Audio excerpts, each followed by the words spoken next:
Go ahead, guys. All right, we had personality disorders, which is disruptive and inflexible and enduring behavior patterns. And these people, they have difficulties maintaining relationships and they have emotional instability. So personality disorders, they're divided into 3 separate clusters. So the first cluster, A, focuses on odd and eccentric behavior. People like this are paranoid, they're often distrusting of other people and they think people are out to get them. The words schizoid and schizotypal, I don't know if I said that right, but they have a peculiar way of dressing, they think and they act differently, which is mostly unacceptable to us. The second cluster focuses on being dramatic and over-emotional, so that's with antisocial disorder and also known as being a sociopath or psychopath. They tend to be fearless people and aggressive, known with lying and stealing and stuff like that. But borderline personality disorder is when people are overly emotional, they're unstable, they often face suicidal problems, and this is mostly common, and a lot of celebrities have it. And then histrionic is they're just over-emotional and narcissistic. They tend to think about themselves a lot. And they're just really self-centered, yeah. And then the third cluster focuses on the anxious and fearful thinking. So this deals with anxiety, and a lot of people with OCD tend to have this. They obsess over certain things. This is also with the avoidant behavior. Some people tend to be very self-isolated and only talk to themselves, only stay with themselves. And then there's the opposite, which can also be dependent and they can't do social things on their own. They always need someone there for them. They're kind of lost. And the causes for all of these personality disorders and different types is both a nature and nurture effect.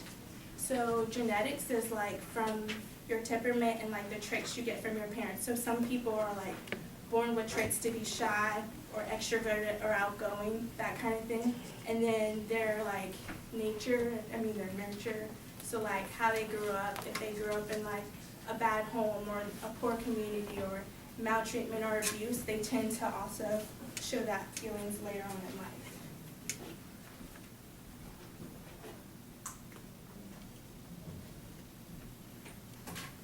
All right, I'm going to talk about the stats of them. We have 1% of people in 18 or older, they have the antisocial personality disorder, and it's more common in men more than it is in females that have it. And we have 1.6 Americans 18 and older have the BPD, which is the borderline personality disorders. And we're also known that as 2007, 9.1% of us meet the DSM-5 criteria for personality disease in people. So because there's so many, I just focused on 2. So the first one is borderline personality disorder, and that's when you're unstable, over-emotional, and most celebrities tend to have this. They tend to freak out on people. And then there's also antisocial disorder, and that's just again like a sociopath. They're fearless, they're aggressive. They a lot of them have a deficit in their frontal lobe, so they have difficulty understanding and organizing things like us. And they have less reaction to their autonomic nervous system to things such as a loud sound or noise or electric shock. They wouldn't really feel that as much as us.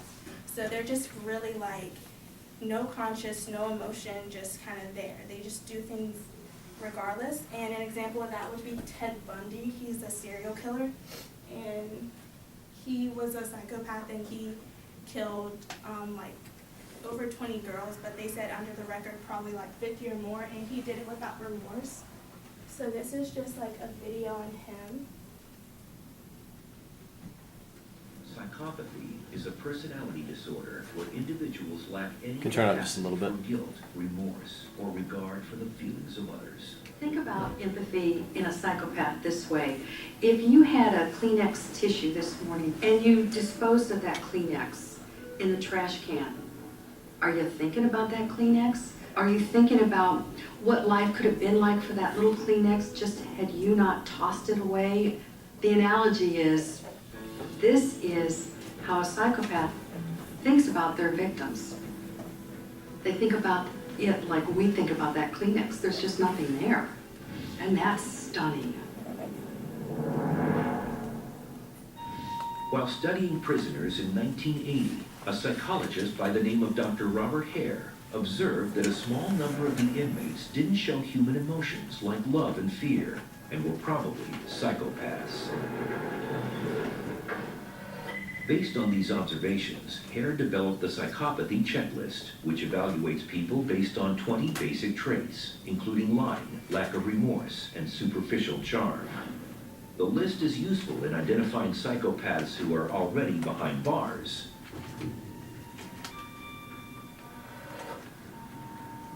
But pinpointing them in everyday life can be much more difficult, as psychopaths often look and act just like ordinary people.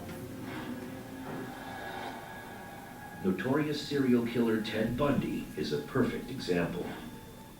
Murdering 20 victims over 4 years, he looked like anything but a killer. With his looks, very good looking, and with his ruse, I've got a broken arm, can you help me here, he was able to go after middle-class girls and basically walk them to their death.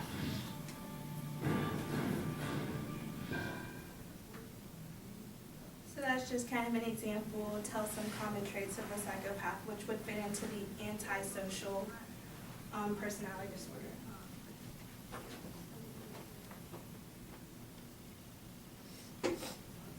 I'm gonna start from the admissions of the people that were admitted in the hospital. We'll start with the highest, which is the borderline. We had admitted 6,776 people. It was 1,515 males and 5,261 females, which is 22% male and 78% female.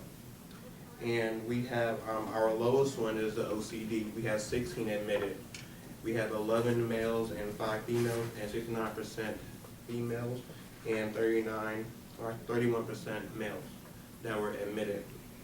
And also we have antisocial. There were 368 people admitted. Males were 316, females were 52, and the percentage were males were 86%, the female were 14%. And we have, our last one is schizoid. We have 75 total that were admitted, and we have the male is 37, female 38, and overall for the percentage is the male 49 and female at 37%. So those are just some statistics again, and that's our project on personality disorders.